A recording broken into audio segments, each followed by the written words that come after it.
Iba-iba ang pinanggalingan ng mga miyembro ng Iglesia ni Cristo na nagpalipas ng gabi rito sa Quirino Grandstand sa Maynila para makiisa sa National Rally for Peace ngayong araw. Ang bitbit nilang panawagan, kapayapaan sa bansa. Para makapag-ipon ng lakas, kanya-kanya sila ng diskarte para makatulog ng maayos. Ang ilan, nagtayo ng mga tent at nagdala ng mga upuan.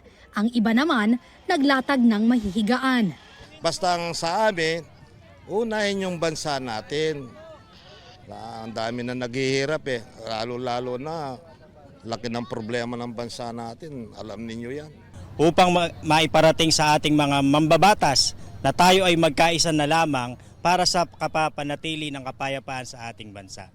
Sa isang pahayag, sinabi ng Iglesia ni Cristo na suportado nila ang posisyon ni Pangulong Bongbong Marcos na hindi sang-ayon sa pag-impeach kay Vice President Sara Duterte. Mas marami pa raw issue na dapat pagtuunan ng pansin na anilay hindi mareresolba ng hidwaan.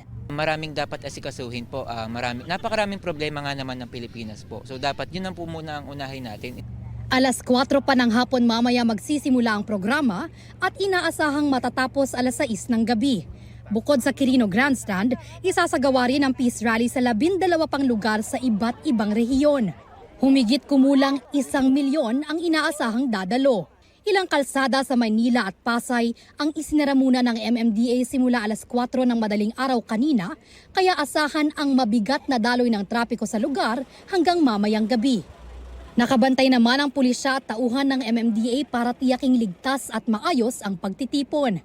Ayon sa tagapagsalita ng INC na si Edwel Zabala, lahat ay maaaring dumalo sa peace rally. Panawagan naman ng Commission on Elections sa mga aspirants sa eleksyon 2025, huwag haluan ng politika ang rally. Bea Pinlac, nagbabalita para sa GMA Integrated News.